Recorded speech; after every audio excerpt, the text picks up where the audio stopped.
In Brooklyn, New York, on Saturday, some 7,000 protesters took to the Brooklyn Bridge as Jewish people were warned, avoid the area. Again, I have to pause. This is New York. This is America.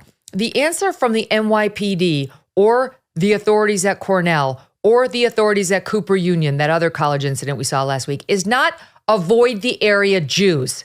It's all hands on deck when it comes to the cops and security. And Jews are welcome here just like anywhere else in any square foot of America because this is America. I don't understand this. Jews stay home. That's not the way forward. That's not the way forward. According to Fox News, one demonstrator told the crowd, "We are going to liberate Palestine. We liberated parts of it already, so get ready to get barbecued." The protesters scaled a statue of George Washington, waving the Palestinian flag. This video, courtesy of friend of the show, Julio Rosas, he's been on before, who, like he always is, was on scene to document it all. The crowd chanted Allahu Akbar, and at least one protester was heard saying, "Long live Hamas." Look at this. Hamas cheerleaders in Brooklyn, New York. Allahu Akbar. Really? Okay. It was all too much for one Israeli man who confronted the protesters in a fiery exchange. They murdered my family, these fucking assholes. They murder our people. They murder babies, they cut their heads off. This is what you're supposed. In the Muslim countries, nobody wants to open the border to take this garbage, right? Open the border to take this garbage. Nobody genocide. You support genocide. Nobody wants those people.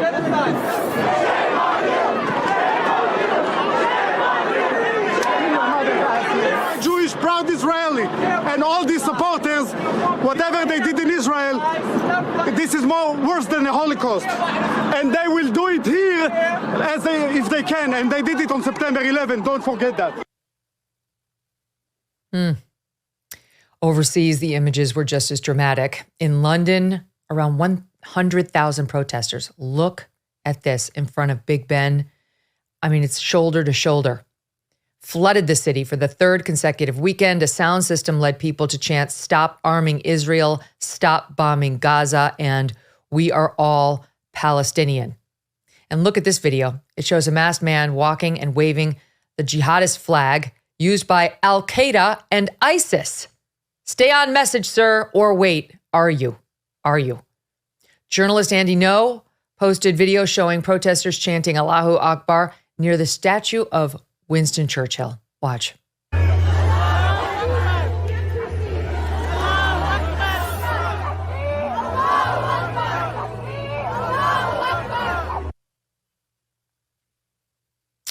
In total, 11 people were arrested, including 2 for assaulting police officers. This was the scene in Istanbul, Turkey, where President Erdogan told the crowd, Hamas is not a terrorist organization. Israel is an occupier. Look at this film. My goodness, it's a sea of people.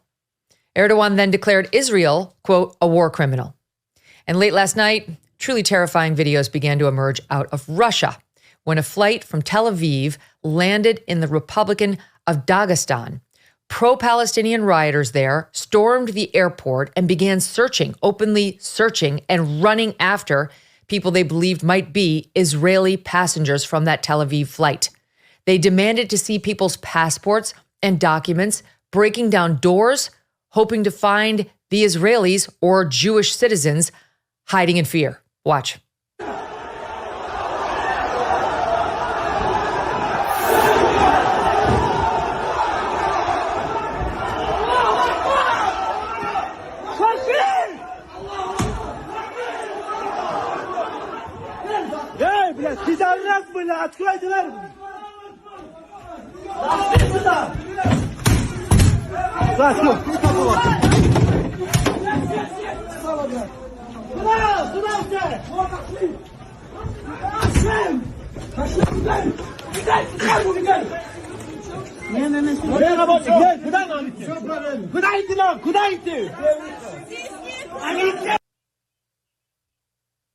I think about this. They're yelling Allahu Akbar. It means Allah is great.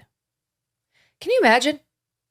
Can you imagine? I mean, look, I I'm a Catholic, so I understand Christianity.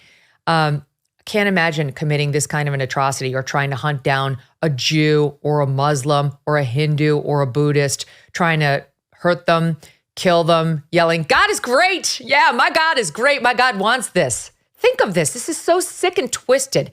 It's not all Muslims. One of my best friends, literally in New York, is Muslim. She's absolutely lovely. They don't all feel this way. What's happening here is an abomination. In the name of God? Okay. Last night, there were reports that no Israeli citizens were on that flight, which seemed odd since it was coming from Tel Aviv. But overnight, the Jerusalem Post reported that indeed there were, and that the Israelis were hidden within the airport complex until police could control the riot. They were then evacuated by a helicopter to an undisclosed location. I mean, that is actually quite impressive. And one wonders how that happened. Who was helping them? Apparently, this is a heavily Muslim area into which the Tel Aviv flight was flying. And as you know, the Russians and the Muslims have had their own problems. And so who helped them? Was it employees at Tel Aviv there, understanding that they were in danger? We'll find out more in the coming days. Here at home, Jewish students also forced to hide in fear inside their dorm rooms. This is unbelievable. On an American campus in the state of New York, Cornell, this is another Ivy League. We got Harvard, we got Yale, we've seen UPenn, all Ivy League, Cornell University in Ithaca, another one. Ithaca, New York, now on high alert after deeply disturbing messages found online.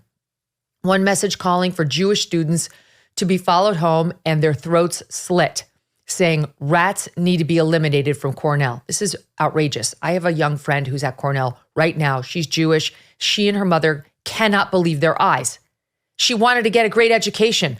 That's why she wasn't expected to be targeted for her religious beliefs, for something happening a world away.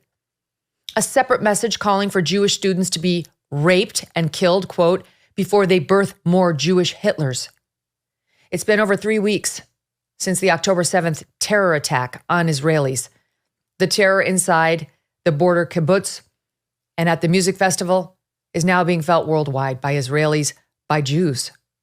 And just when you think you know what happened that awful day, horrifying new details emerge.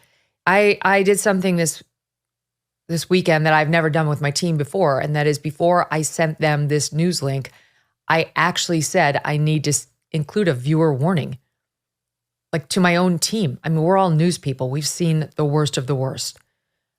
But you can't just share something like this in a group text without a heads up that something terrible is coming. And if we start doing that, we've lost some of our humanity.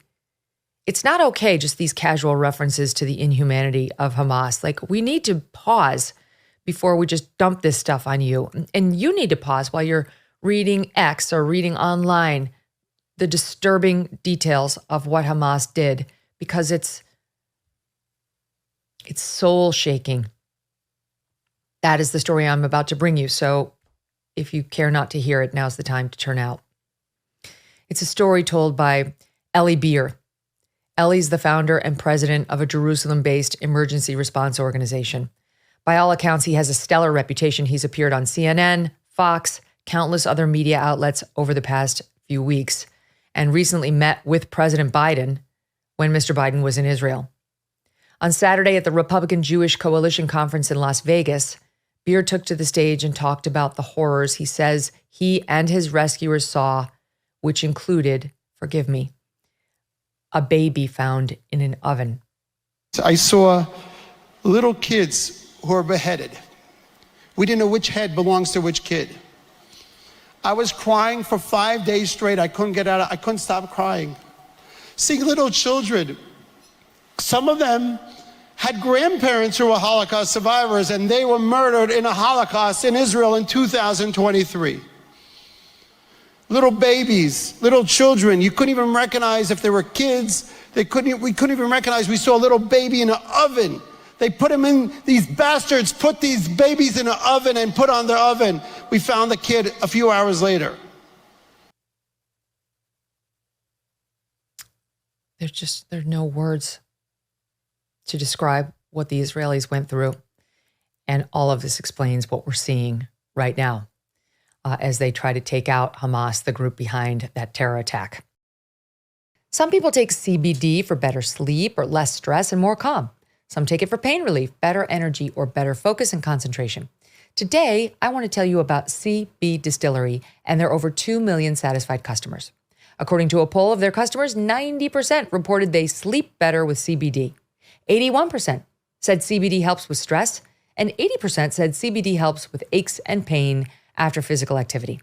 If you struggle to get a good night's sleep, if you're dealing with too much stress and could use a little calm in your life, if you suffer from pain and discomfort, especially after physical exercise, you could give CBD a try from cbdistillery.com.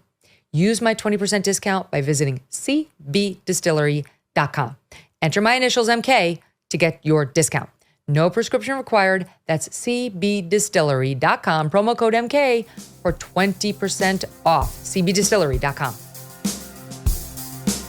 Hey, thanks so much for watching. If you like what you just saw, hit the subscribe button for more clips and full episodes.